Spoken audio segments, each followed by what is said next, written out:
name is Ken McCown. I serve as director of UNLV's Downtown Design Center.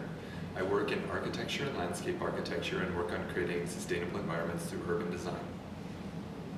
Achievement is a noteworthy accomplishment. I like to think about achievement in three categories: personal, professional, and community. Personal achievement is all about growth and continuing to evolve as a person. Professional achievement is meeting the goals that we need to meet within our organizations. Obviously, for me as an academic practitioner, getting tenure and getting published and getting the word out on the research that I do is very, very important. And for community achievement, I think making the work that we do and making our spiritual lives connect with communities is very important, to find ourselves rooted and be a part of a bigger picture. My family, it was a military family. So I was able to move around quite a bit as a child. I've lived in 35 different places.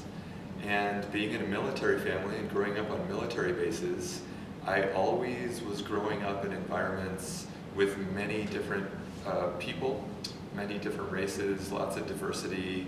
And I was growing up in environments that were very connected to where they were. So obviously if the military goes to take a piece of land over, they're very cognizant of how to fit in to the land for strategic purposes. So this formed a backbone for me, really a foundation for becoming someone who works in architecture and landscape architecture, thinking about how communities and how places begin to fit into their environments sustainably and to create environments for people to interact. And I joked with the TED Talks people that I came out of the womb kind of knowing what I wanted to do. I knew that I was very interested in architecture and I was very interested in education, and I've never strayed from that.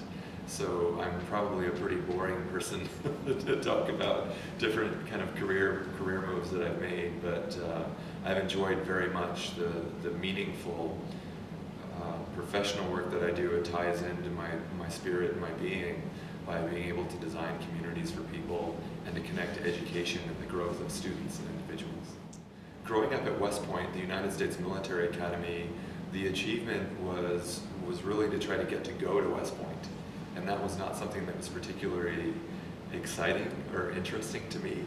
I had kind of a mohawk while I was growing up, and I had different plans and different thoughts for where I wanted to go, basically architecture and thinking about communities in a much more secular way than the military would.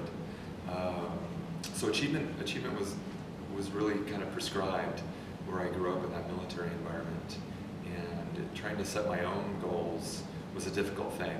It took quite a while to get there.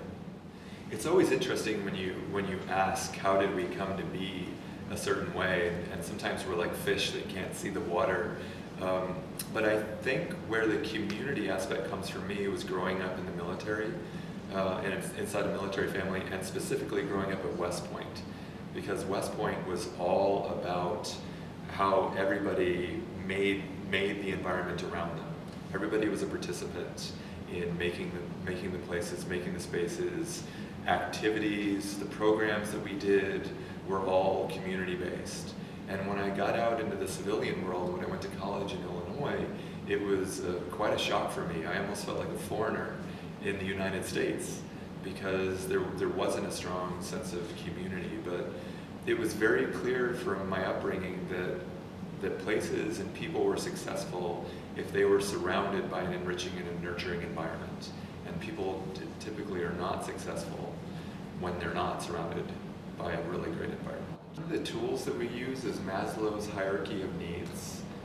I'm not sure if you're familiar with Maslow's needs, but you have your essential needs, and you can't get to your next level of needs until those have been met. So those are some strategies that we use. When we go into communities, we try to make sure that they have clean air, they have clean water, they have access to food. The things that we can control right away, we control. And what we aspire to do through planning is to move people up that ladder to where they can get to self-actualization. So that's my pragmatic answer. My philosophical answer is that I think when we get people in situations where they feel comfortable and they feel nurtured, that they're allowed to relax and they don't need to focus on their immediate needs anymore, right? That they can start to look at the bigger picture of what they should do for long-term achievement rather than kind of immediate gratification. You know, you're asking someone who's very into the environment that people are in. So I honestly think it's the environment that affects people.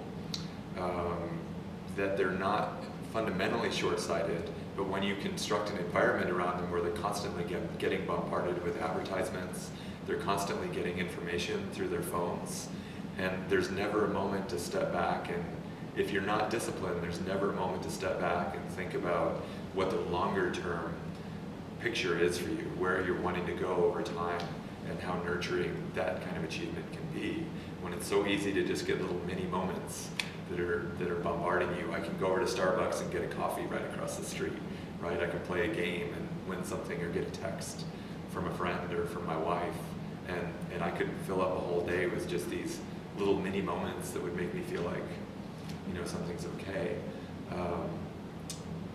So the environment is a real challenge.